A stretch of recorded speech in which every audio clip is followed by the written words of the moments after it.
I remember growing up, I was told to respect my elders, and I agree with that. Elders do deserve respect. But quite often I found that I was told this, like kind of reprimanded as a say to respect your elders, not when I was being disrespectful, but when I was questioning what an elder, which could have been any family member, friend of the family, or authoritative figure that was like an adult when I was a young adult, questioning them or disagreeing with them or providing, saying, I don't agree with that, this is what I think instead. Not in any way that was disrespectful, more conversational, and I was told, I was kind of silenced with, respect your elders. I understand where it comes from, this kind of adult assumption that young people's don't really know what they're talking about because they haven't had the opportunity to have the same amount of life experience that an adult has. But that does not give them the right to silence a young voice because of that lack of life experience, because what life experience they have, even if it is more limited than an adult's, is still valid, is still a voice, is still something that should be heard and listened to. I am here to tell you, if you are a young person, that you still have stories that are worthy of telling.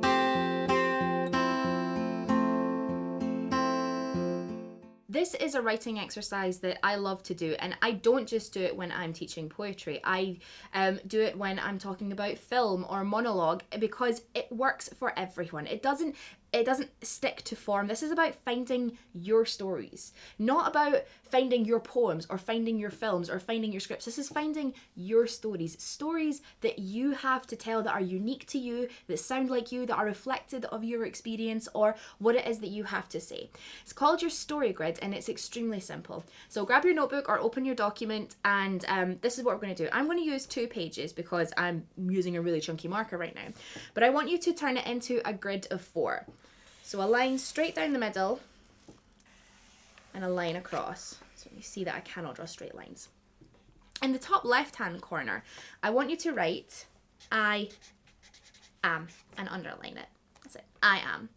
In the top right-hand corner, I want you to put likes, or underneath,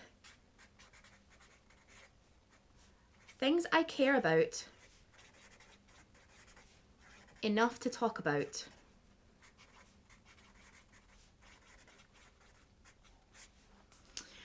Whatever one. In the bottom left hand corner, dislikes, or things that bother me enough to talk about.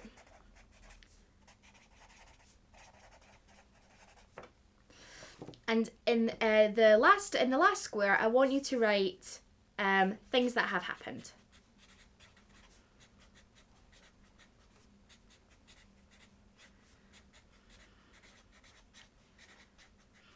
Or scenarios.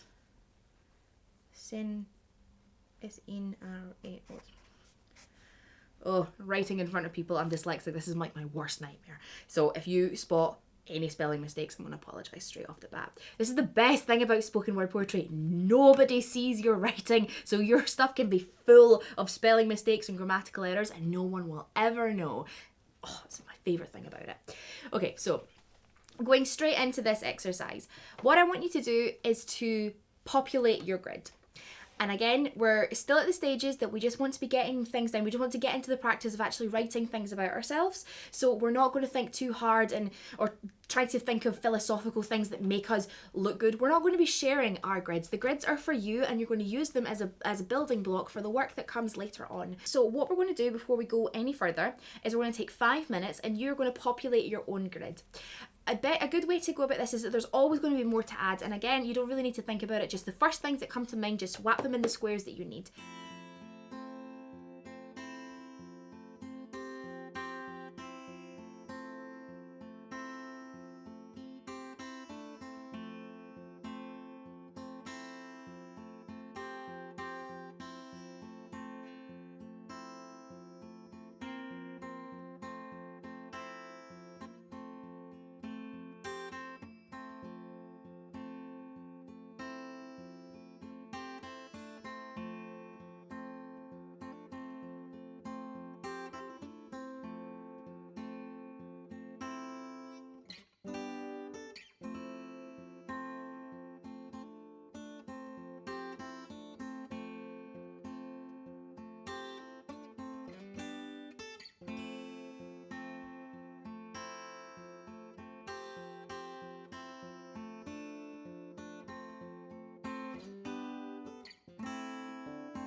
When I go about writing a poem, I start with mind mapping. So writing down just as many things as I can think of in terms of images and influences and just lines and words and things that come to mind that I know are going to help me going forward writing a poem.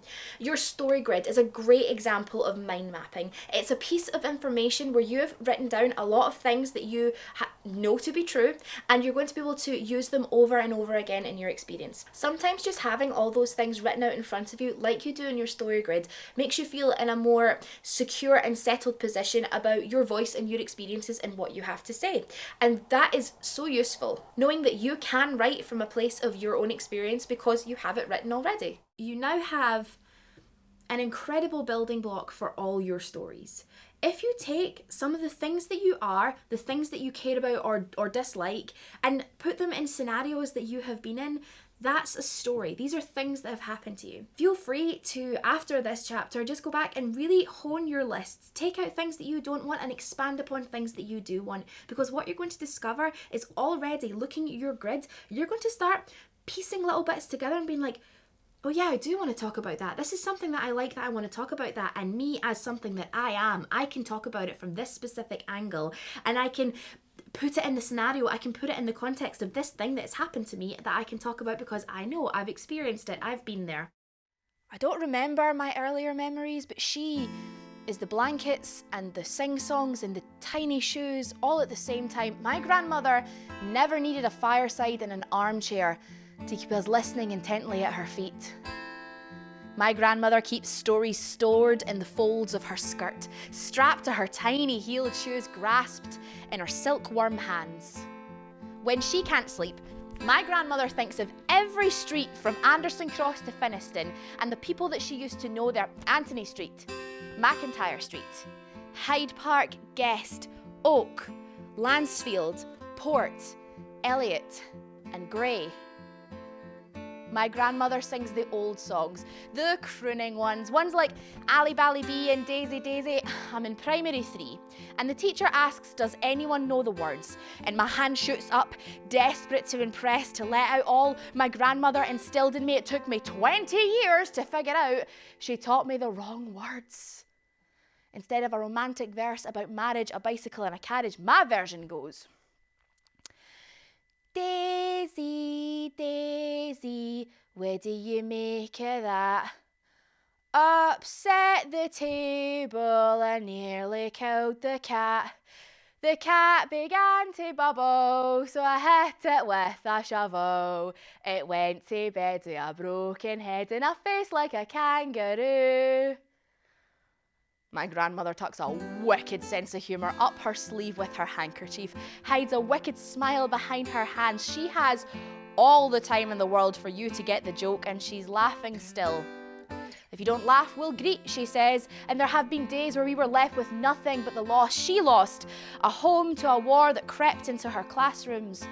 Lost a brother to illness, lost a sister and breast to cancer, lost a husband to heart attack, lost teeth, lost weight, lost the protective tissue in the soles of her feet, but she still dances 3 times a week and she's laughing still. She used to walk us everywhere. Summer holidays smell like the streets of my cities, the museums and the galleries, the swimming pools and the libraries. My grandmother taught me how to be a library without ever opening a book.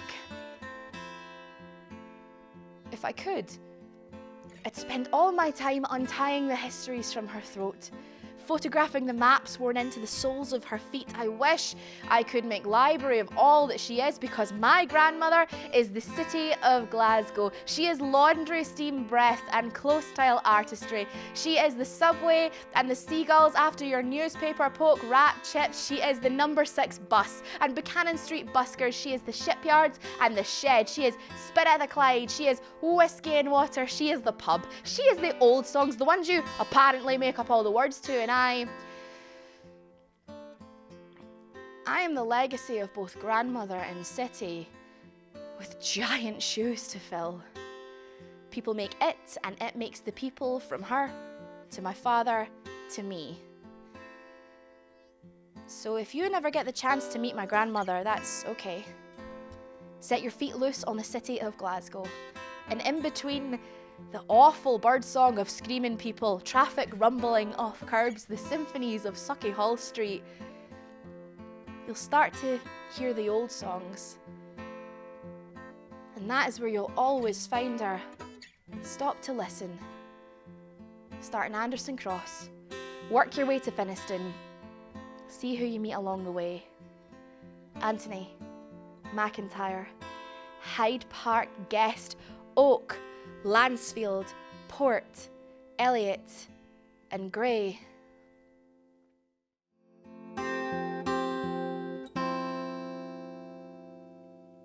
When I was writing Grandmother Glasgow, I knew that this was going to be the first poem that came after the introduction poem, so kind of the first poem as we got into the context of the show.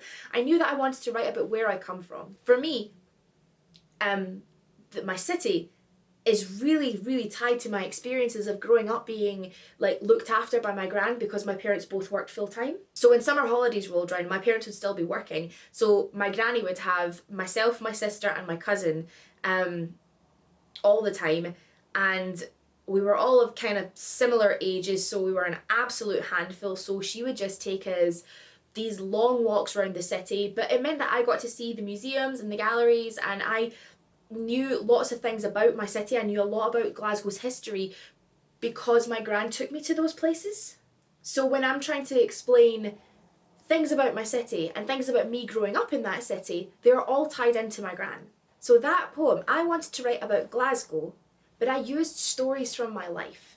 I used stories of things that actually happened to me to tell this story about Glasgow.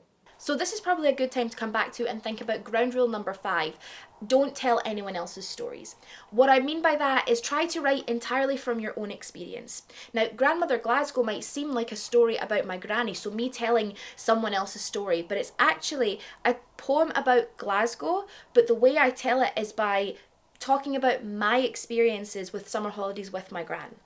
So there's a difference. There's a difference between me telling a story with a person in it versus me telling someone else's stories. Basically, what I don't want to happen is in your poetry, you talk about an experience that is between you and a friend, or you and a family member, or you and another person that other person might think is private. If you use other people in your poetry and you want to share it, that's absolutely fine, but you just need to get their permission first.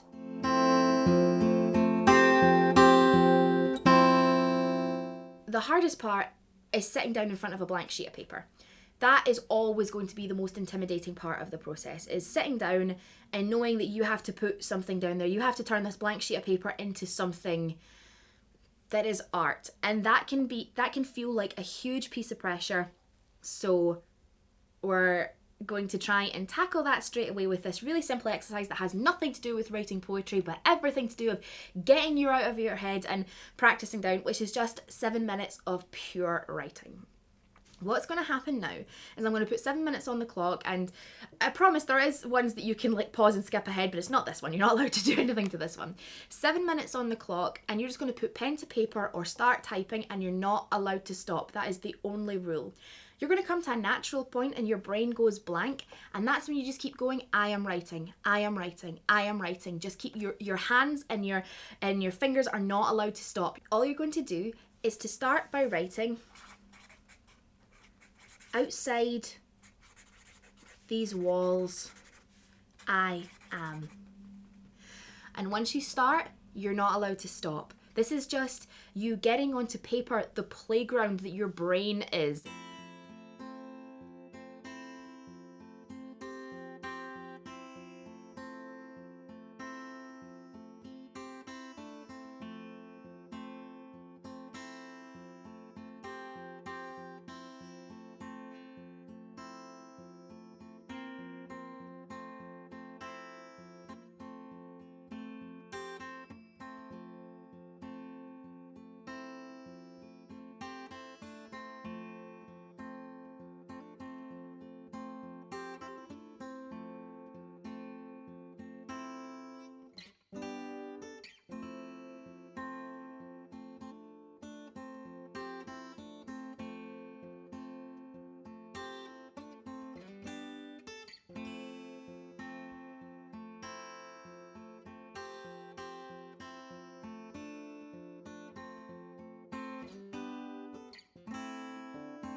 This is the end of chapter 2, and I hope that by now you have learned 2 very important things. 1, anyone can write spoken word. It is not this big scary art form that is up on some sort of creative ivory tower. It is accessible. Anyone can do it. You can do it. You should be doing it. And 2, your experience is going to be the starting point for some amazing poems, and I can't wait for us to carry on and get to writing them.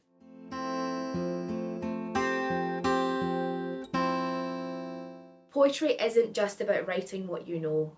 It's about writing what you don't understand, but what you're trying to figure out. Your stories are a wonderful starting point for many poems, but it's not just about telling stories in a poetic way. It's about using those stories to talk about things that you don't quite know. You haven't quite figured out yet. These things that you want to understand, things you want to engage with, and you're using your experience as a starting point, and you're explaining that journey. Don't feel that you have to have all the answers, and don't feel that you have to know how to write poems like some of the people on the reading list or like myself. Don't feel that you have to be there yet, because you don't. You don't have to have all the answers. No one does. And that's exciting.